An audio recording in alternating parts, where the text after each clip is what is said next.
you get more than just what you see in the frame sometimes when you pull up a picture. You see the best of people, you see the worst of people, and you see everything in between in this job. And I have hope because I see people helping more than they are hurting one another, if that makes sense. I'm Leon Davis, and this is One Good Question.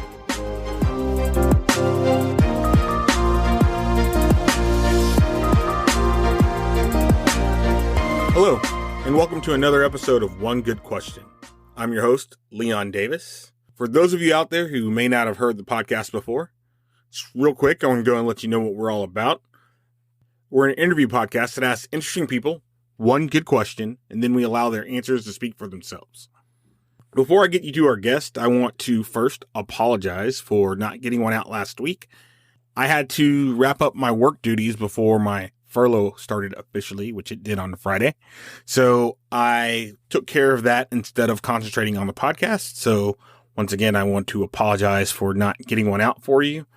But we shouldn't have this issue for the next 4 weeks or so.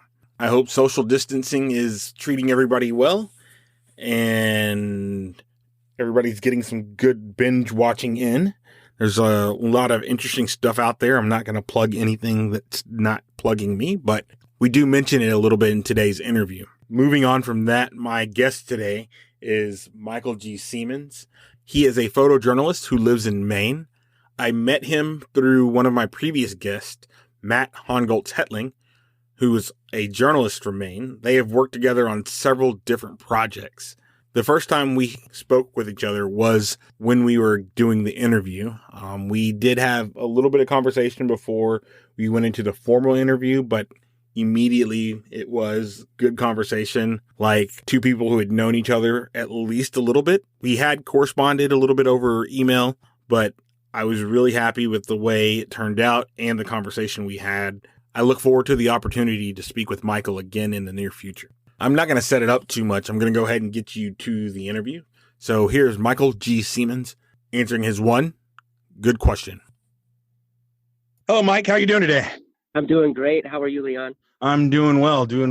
How's everything been going for you?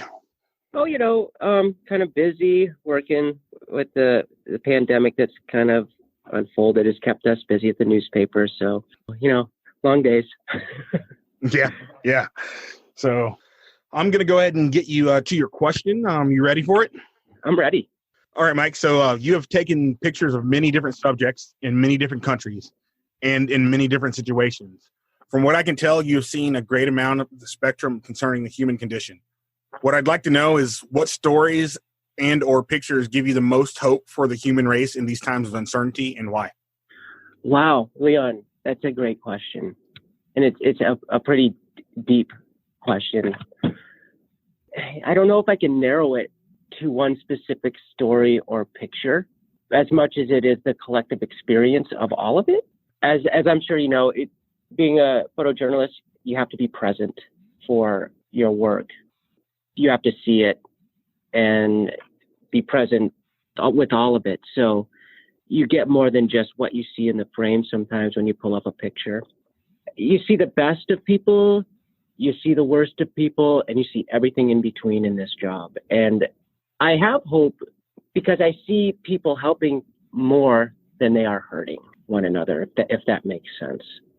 That the effort, the intention behind people's motives a lot of time is out of desperation. And out of that desperation is what makes the news. And poverty, I see, is like the largest contributor to a lot of the ills that we face in society from what I've seen. And if we could address poverty, we could address a lot of crime issues. But in order to address poverty, we'd have to address how we look at poverty.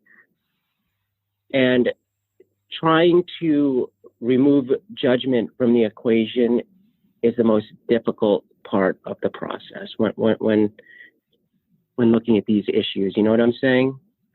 Like we look at a situation and we assess it, good, bad. It's just a natural response, right? And it's a natural response for people to read a headline and dismiss it before reading the story. or read the first paragraph of a story and think, oh, this is the gist of it. I don't need to keep reading. So when I look at like what stories have impacted me, what pictures impacted me, I really don't think I can isolate it to one. I could probably bring it down to a couple of stories. There's Sierra Leone. I went there in 2011 with an author to do a follow-up for his book, and I was doing the photographs for it. And it was Sierra Leone 10 years after the end of the Civil War. How are they doing? And, the government and the rebels made a lot of concessions to end the war, like free healthcare for women and children, free education for kids, things of that sort, social welfare programs to help lift the people out of poverty. And now, mind you, Sierra Leone should be the Saudi Arabia of Africa. It has so much natural resource wealth. And yet, 10 years after the war, we're in Aberdeen, this beach district outside of Freetown, the capital, the biggest city in Sierra Leone. And we come across this man, Fode Mansoray. And he was a refugee from the war. I mean, he was fleeing war from country to country, going from Sierra Leone to the Ivory Coast to Liberia, doing whatever he could to survive. And he made it back to his hometown, Aberdeen. And there he found families displaced from the Civil War, still a decade later, mining rocks out of the side of the hills that look over the ocean, the Atlantic Ocean. And his whole mission in life was to get them out of the rock mines and into school. And it may sound like what a noble cause. It is such a noble cause. But to convince parents to let their kids leave the hills, not because the parents were forcing them into labor, but because the parents needed the labor to make money. I mean, they would make maybe $2 a month off of this backbreaking labor, heating up rocks, crushing it with sledgehammers, pulling it out, then crushing it again into smaller, different size rocks. And Fode, his whole mission in life was, the only way I can help my country is if I help the people around me. And the only way we can do that is if we educate. So he built a free school, the Borbor Payne Charity School of Hope. And out of these dire circumstances where most people would just curl up and give up and get angry with the world and why me? Why is this happening? He said, I'm going to combat this by teaching every child how to read and write. And I'm going to make sure that they have a future that is not working in these hillside mines. Because what other future do we have, So when I think about hopeful stories for humanity, I can't think of one that shows more resiliency, more compassion, and more hope for, his community than that. I mean, you can't overcome more than that. I can't imagine. Sierra Leone is a great example of how a community can heal, how a country can heal. They're forced to live next door to, in some cases, people who they fought against in the Civil War, who cut off their right hand, who enslaved them in diamond mines. Now they're forced to live with each other. And they do it. And they don't forget, but they forgive. And the only way the country can move forward is if this great act of humanity could take place. I understand what you did to me. I understand the times. I understand what healing is. And, our culture, we seem to stop short of that many times. And we seem to reserve the right to hold a grudge. And, there's nothing healing in holding a grudge, nothing healing in being angry with each other. So that's probably the story that gives me the most hope. I can definitely see that. I really like when you said you see people helping more.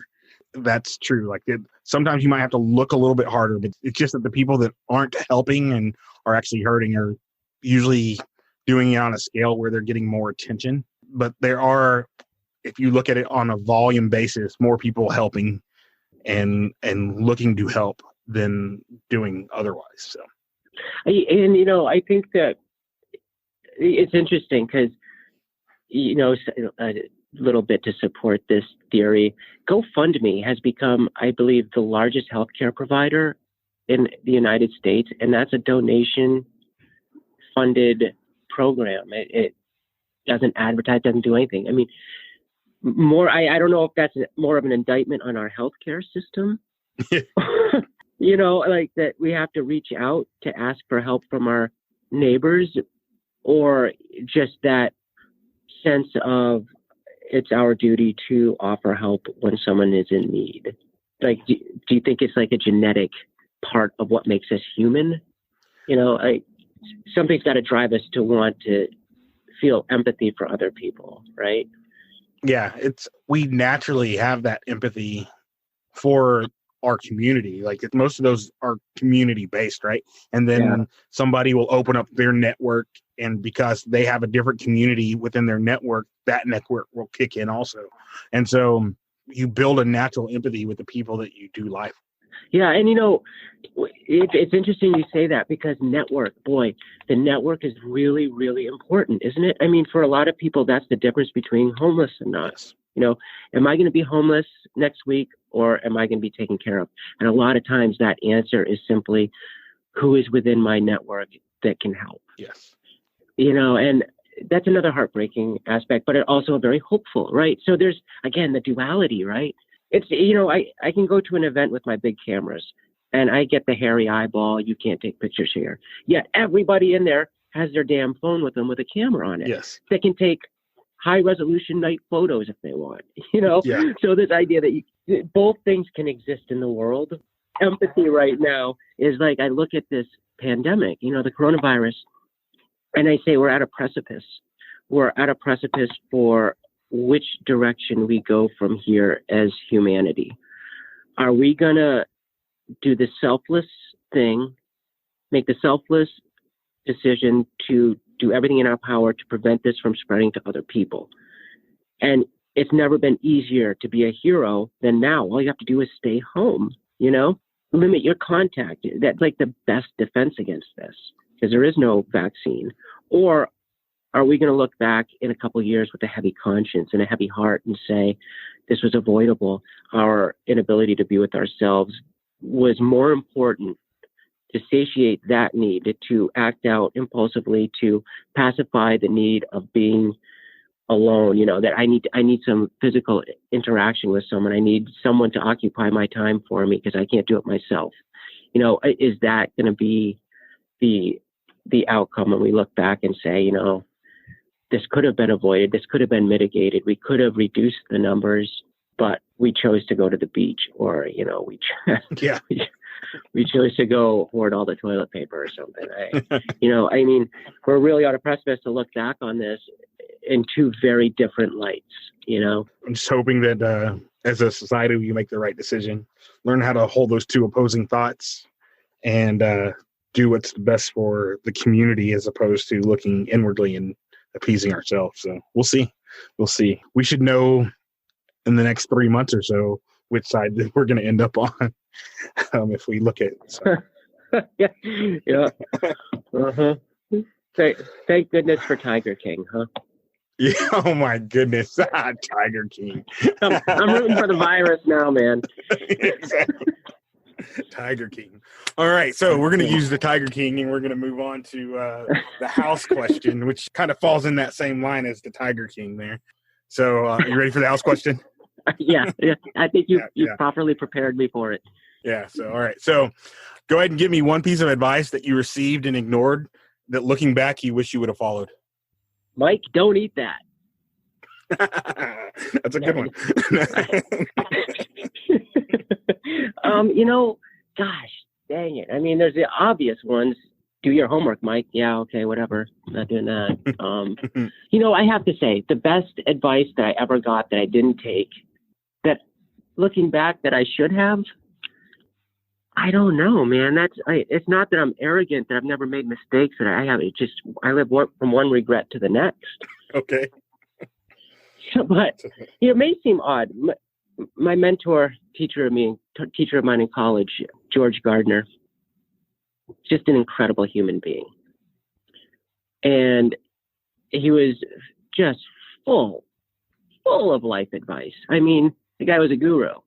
And I remember the time I came to the realization, now this was after college, And I was living out in Ouray, Colorado, and I was just a dirtbag climbing bum. I was doing nothing with my life, just living in a van, climbing.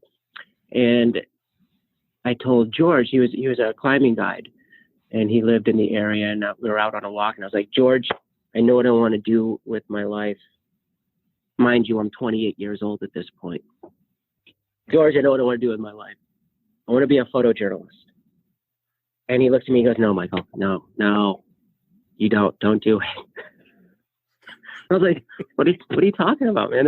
Like, you've always supported me in anything that I've ever wanted to do.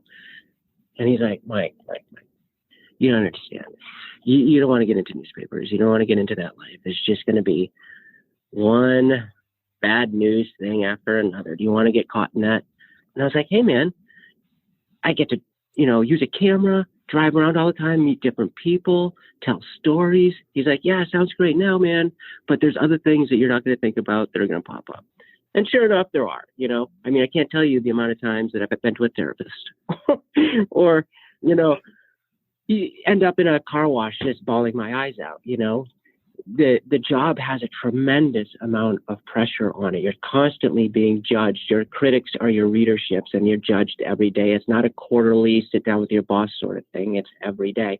And you're always the bearer of bad news when it's bad news. And that's usually when people are reading the news or when you hear from them anyway, is, hey, you jerk, you're fake, Yeah. So, I appreciate what I do, and I would never change it.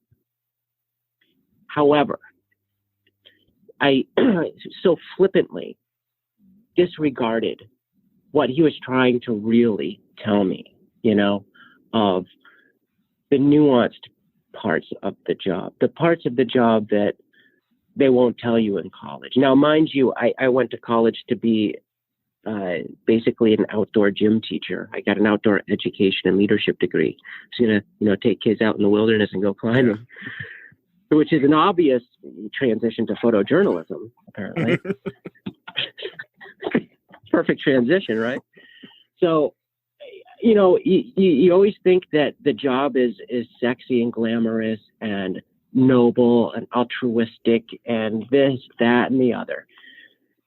And in doing so, you fail to see or recognize or admit to yourself that these other parts exist, and that you better have a plan as to how to deal with it all, because it can be very unhealthy if you're not careful, And so that would be probably the best advice that I ignored. And it wasn't so much him saying don't be a photojournalist, it's him saying think about it good and long about it, think hard about it, make sure. And obviously I didn't. So here I am talking to you, Leon. Hey, but it all works out. It all works out to the good of mankind.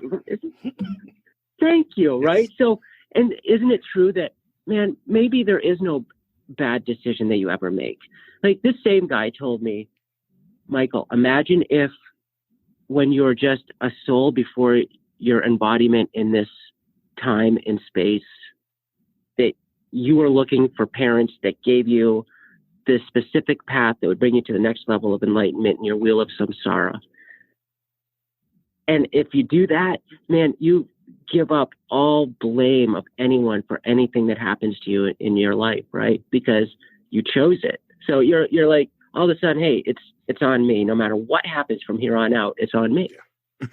Which is a very liberating experience. I mean, it can be very liberating. All right. So I had a chance to look at your website a little bit and check out what you had there. Tell us what your website is and other things that you have going on. Okay. Well, my website, you can go to www.michaelgseamans.com. That's SEAMANS. And you can see my projects, first descents, ice climbing, to the Ebola epidemic in West Africa, to Alaska. Kind of got something for everything. And if you're into local news, you can check out centralmainenews.com. We're the news source for Central Maine, rural area. Or also support your local news wherever you live. Right now is a very important time, especially for your local news. Local news is very important at this point in time. So be sure to check out your local newspaper. Can definitely get on board with that.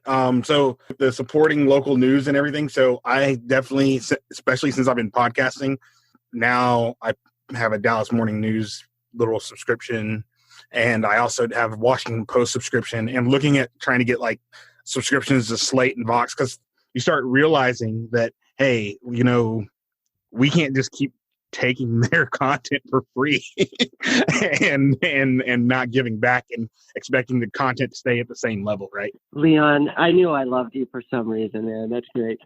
Yeah. And there's something else too. Like, local news knows your community better than any other news agency can. Nobody cares about your town more so than your own newspaper. And when I've done freelance work for other larger publications, and I'll be one of those helicopter journalists that goes into an area, does my reporting, and leaves. But really, I'm only scratching the surface, And one thing that's been brought into focus with this pandemic is I'm in a place that I know. I've been here for 10 years, and you have a much deeper, more intricate understanding of what the needs are of that community, and it shows in your reporting because you're reporting for your community.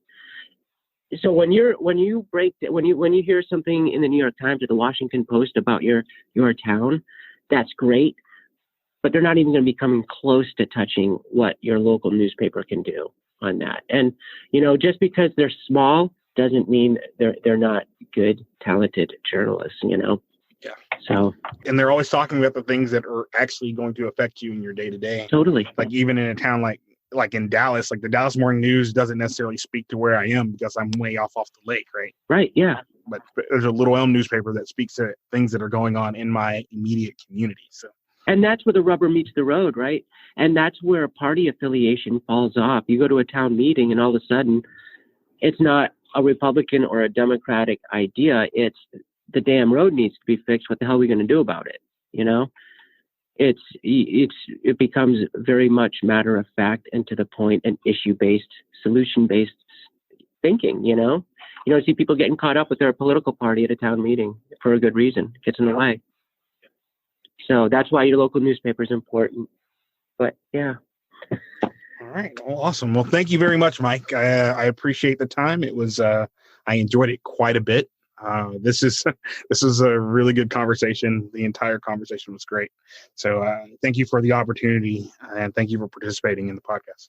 Well, Leon, thank you so much for having me. I really, really, really enjoyed this conversation with you. I love the organic nature of it, and you're a great conversationalist. So it was a lot of fun. Thanks for having me on. All right. Thank you.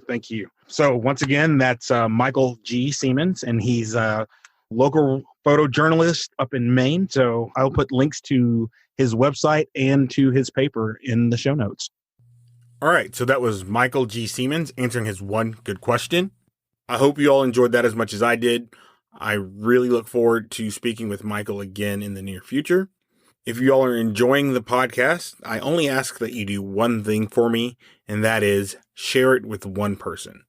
That way we can start growing our listenership. I'm really enjoying doing this, and I've received a lot of really good positive feedback, so I look forward to seeing where this can go in the future. I am working on a lot of really cool bonus items for you all, and I will not wait till Wednesdays to drop those. As I finish those, I will go ahead and put those in whatever channel is appropriate. Also, the project that I spoke about a couple weeks ago is still happening. I am just trying to figure out whether or not I am going to repackage it or keep it under one good question. So keep your eye out for that in the future. I'm being a little indecisive with how I'm going to handle that. So be patient, and I promise it will be coming soon.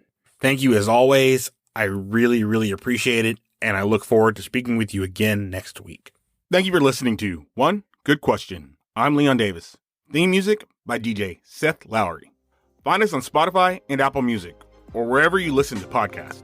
For a full list of where to find us, check out our Facebook page, or click the link in the show notes.